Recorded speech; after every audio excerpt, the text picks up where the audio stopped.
The Swathinth defense of the province Thurt had, on the whole, abundant reason to be satisfied with my being established in Pennsylvania.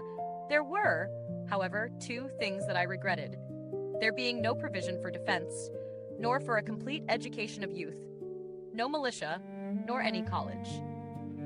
I therefore, in 1783, drew up a proposal for establishing an academy, and at that time, thinking the Reverend Mr. Peters, who was out of employ, a fit person to superintend such an institution, I communicated the project to him. But he, having more profitable views in the service of the proprietaries, which succeeded, declined the undertaking. And, not knowing another at that time suitable for such a trust, I let the scheme lie a while dormant. I succeeded better the next year, 1744, in proposing and establishing a philosophical society. The paper I wrote for that purpose will be found among my writings, when collected. With respect to defense, Spain having been several years at war against Great Britain, and being at length joined by France, which brought us into great danger, and the labored and long-continued endeavor of our governor, Thomas, to prevail with our Quaker assembly to pass a militia law, and make other provisions for the security of the province, having proved abortive, I determined to try what might be done by a voluntary association of the people. To promote this, I first wrote and published a pamphlet entitled Plain Truth, in which I stated our defenseless situation in strong lights, with the necessity of union and discipline for our defense, and promised to propose in a few days an association, to be generally signed for that purpose. The pamphlet had a sudden and surprising effect. I was called upon for the instrument of association, and having settled the draft of it with a few friends, I appointed a meeting of the citizens in the large building before mentioned. The house was pretty full. I had prepared a number of printed copies, and provided pens and ink dispersed all over the room. I harangued them a little on the subject, read the paper, and explained it, and then distributed the copies, which were eagerly signed, not the least objection being made. When the company separated, and the papers were collected, we found above 1,200 hands, and, other copies being dispersed in the country, the subscribers amounted at length to upward of 10,000. These all furnished themselves as soon as they could with arms, formed themselves into companies and regiments, chose their own officers, and met every week to be instructed in the manual exercise and other parts of military discipline. The women, by subscriptions among themselves, provided silk colors, which they presented to the companies, painted with different devices and mottos, which I supplied. The officers of the companies composing the Philadelphia regiment, being met, chose me for their colonel. But, conceiving myself unfit, I declined that station, and recommended Mr. Lawrence, a fine person, and man of influence, who was accordingly appointed. I then proposed a lottery to defray the expense of building a battery below the town, and furnishing it with cannon. It filled expeditiously, and the battery was soon erected, the merlons being framed of logs and filled with earth. We bought some old cannon from Boston, but these not being sufficient, we wrote to England for more, soliciting at the same time our proprietaries for some assistance, though without much expectation of obtaining it. Meanwhile, Colonel Lawrence, William Allen, Abram Taylor, Esquire, and myself were sent to New York by the associators, commissioned to borrow some cannon of Governor Clinton. He at first refused us peremptorily, but at dinner with his council, where there was great drinking of Madeira wine, as the custom of that place then was, he softened by degrees and said he would lend us 6. After a few more bumpers, he advanced to 10, and at length he very good-naturedly conceded 18. They were fine cannon, 18-pounders, with their carriages, which we soon transported and mounted on our battery, where the associators kept a nightly guard while the war lasted. And among the rest, I regularly took my turn of duty there as a common soldier. My activity in these operations was agreeable to the governor and council. They took me into confidence, and I was consulted by them in every measure wherein their concurrence was thought useful to the association. Calling in the aid of religion, I proposed to them the proclaiming a fast to promote reformation and implore the blessing of heaven on our undertaking. They embraced the motion. But as it was the first fast ever thought of in the province, the secretary had no precedent from which to draw the proclamation. My education in New England, where a fast is proclaimed every year, was here of some advantage. I drew it in the accustomed style. It was translated into German, 81 printed in both languages, and divulged through the province. This gave the clergy of the different sects an opportunity of influencing their congregations to join in the association, and it would probably have been general among all but Quakers if the peace had not soon intervened. It was thought by some of my friends that, by my activity in these affairs, I should offend that sect, and thereby lose my interest in the assembly of the province, where they formed a great majority. A young gentleman, who had likewise some friends in the house, and wished to succeed me as their clerk, acquainted me that it was decided to displace me at the next election. And he, therefore, in good will advised me to resign, as more consistent with my honor than being turned out. My answer to him was that I had read or heard of some public man who made it a rule never to ask for an office, and never to refuse one when offered to him. I approve, says I, of his rule, and will practice it with a small addition. I shall never ask, never refuse, nor ever resign an office. If they will have my office of clerk to dispose of to another, they shall take it from me. I will not, by giving it up, lose my right of some time or other, making reprisals on my adversaries. I heard, however, no more of this. I was chosen again unanimously as usual at the next election, possibly, as they disliked my late intimacy with the members of council, who had joined the governors in all the disputes about military preparations, with which the House had long been harassed. They might have been pleased if I would voluntarily have left them. But they did not care to displace me on account merely of my zeal for the association, and they could not well give another reason. Indeed, I had some cause to believe that the defense of the country was not disagreeable to any of them, provided they were not required to assist in it. And I found that a much greater number of them than I could have imagined, though against offensive war, were clearly for the defensive. Many pamphlets pro and con were published on the subject, and some by good Quakers, in favor of defense, which I believe convinced most of their younger people. A transaction in our fire company gave me some insight into their prevailing sentiments. It had been proposed that we should encourage the scheme for building a battery by laying out the present stock, then about £60 in tickets of the lottery. By our rules, no money could be disposed of till the next meeting after the proposal. The company consisted of 30 members, of which 22 were Quakers, and 8 only of other persuasions. We 8 punctually attended the meeting. But though we thought that some of the Quakers would join us, we were by no means sure of a majority. Only one Quaker, Mr. James Morris, appeared to oppose the measure. He expressed much sorrow that it had ever been proposed, as he said, friends were all against it, and it would create such discord as might break up the company. We told him that we saw no reason for that. We were the minority, and if friends were against the measure and outvoted us, we must and should, agreeably to the usage of all societies, submit. When the hour for business arrived, it was moved to put the vote. He allowed we might then do it by the rules. But, as he could assure us that a number of members intended to be present for the purpose of opposing it, it would be but candid to allow a little time for their appearing. While we were disputing this, a waiter came to tell me 2 gentlemen below desired to speak with me. I went down and found they were 2 of our Quaker members.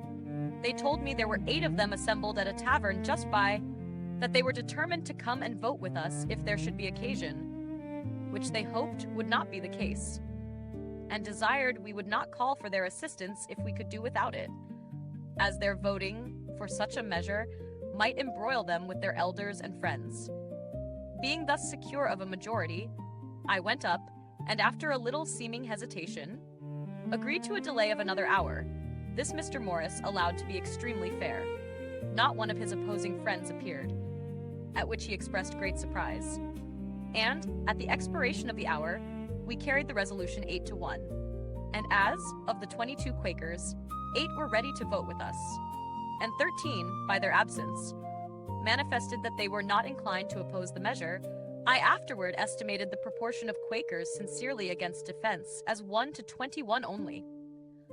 For these were all regular members of that society, and in good reputation among them, and had due notice of what was proposed at that meeting. The honorable and learned Mr. Logan, who had always been of that sect, was one who wrote an address to them, declaring his approbation of defensive war, and supporting his opinion by many strong arguments. He put into my hands £60 to be laid out in lottery tickets for the battery, with directions to apply what prizes might be drawn wholly to that service. He told me the following anecdote of his old master, William Penn, respecting defense. He came over from England when a young man with that proprietary and as his secretary. It was wartime, and their ship was chased by an armed vessel, supposed to be an enemy. Their captain prepared for defense, but told William Penn and his company of Quakers that he did not expect their assistance, and they might retire into the cabin, which they did, except James Logan, 82, who chose to stay upon deck and was quartered to a gun. The supposed enemy proved a friend, so there was no fighting.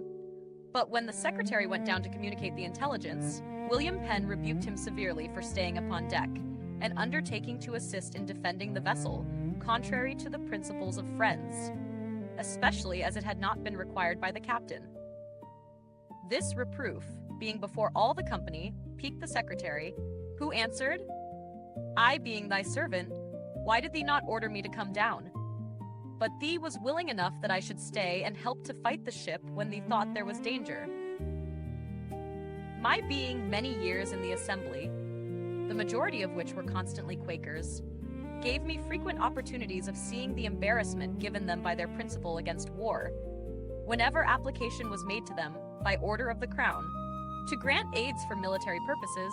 They were unwilling to offend government, on the one hand, by a direct refusal, and their friends, the body of the Quakers, on the other, by compliance contrary to their principles, hence a variety of evasions to avoid complying, and modes of disguising the compliance when it became unavoidable. The common mode at last was to grant money under the phrase of its being for the king's use, and never to inquire how it was applied. But if the demand was not directly from the Crown, that phrase was found not so proper, and some other was to be invented, as when powder was wanting, I think it was for the garrison at Louisburg, and the government of New England solicited a grant of some from Pennsylvania, which was much urged on the House by Governor Thomas, they could not grant money to buy powder, because that was an ingredient of war, but they voted an aid to New England of £3,000 to be put into the hands of the governor, and appropriated it for the purchasing of bread, flour, wheat, or other grain. Some of the council, desirous of giving the House still further embarrassment, advised the governor not to accept provision, as not being the thing he had demanded. But he replied, "I shall take the money, for I understand very well their meaning. Other grain is gunpowder," which he accordingly bought, and they never objected to it.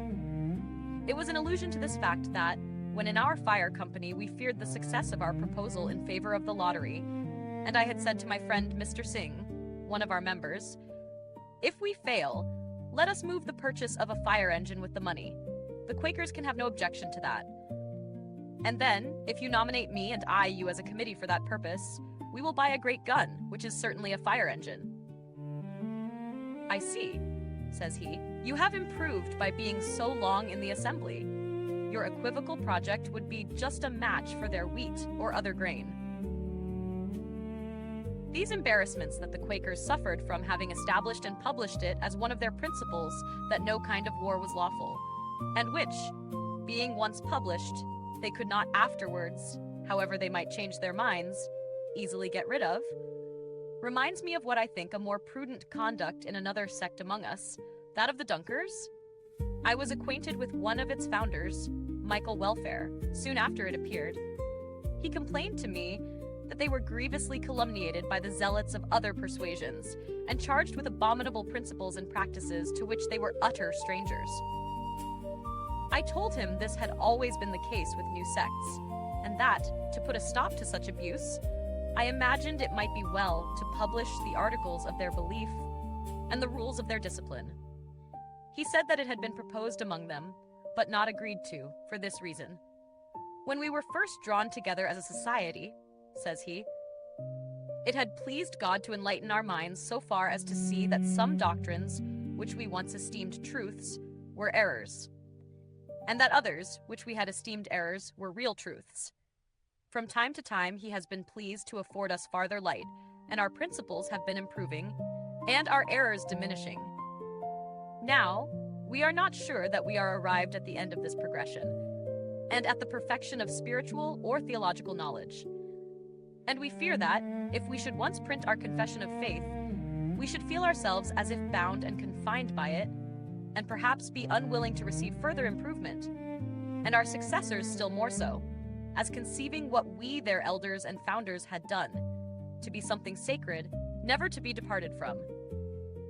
This modesty in a sect is perhaps a singular instance in the history of mankind, every other sect supposing itself in possession of all truth, and that those who differ are so far in the wrong. Like a man traveling in foggy weather, those at some distance before him on the road he sees wrapped up in the fog, as well as those behind him, and also the people in the fields on each side. But near him, all appears clear, though in truth, he is as much in the fog as any of them. To avoid this kind of embarrassment, the Quakers have of late years been gradually declining the public service in the assembly and in the magistracy, choosing rather to quit their power than their principle. In order of time, I should have mentioned before that having, in 1742, invented an open stove 84 for the better warming of rooms, and at the same time saving fuel, as the fresh air admitted was warmed in entering, I made a present of the model to Mr. Robert Grace, one of my early friends, who, having an iron furnace 85, found the casting of the plates for these stoves a profitable thing as they were growing in demand. To promote that demand, I wrote and published a pamphlet entitled An Account of the New Invented Pennsylvania Fireplaces, wherein their construction and manner of operation is particularly explained, their advantages above every other method of warming rooms demonstrated, and all objections that have been raised against the use of them answered and obviated, etc. This pamphlet had a good effect. Governor Thomas was so pleased with the construction of this stove, as described in it, that he offered to give me a patent for the sole vending of them for a term of years.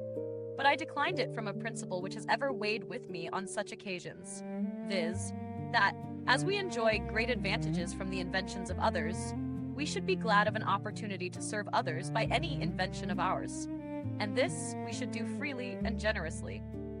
An ironmonger in London, however, assuming a good deal of my pamphlet and working it up into his own, and making some small changes in the machine, which rather hurt its operation, got a patent for it there, and made, as I was told, a little fortune by it.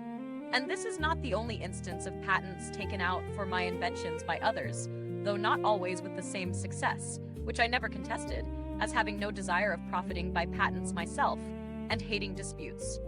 The use of these fireplaces in very many houses, both of this and the neighboring colonies, has been, and is, a great saving of wood to the inhabitants.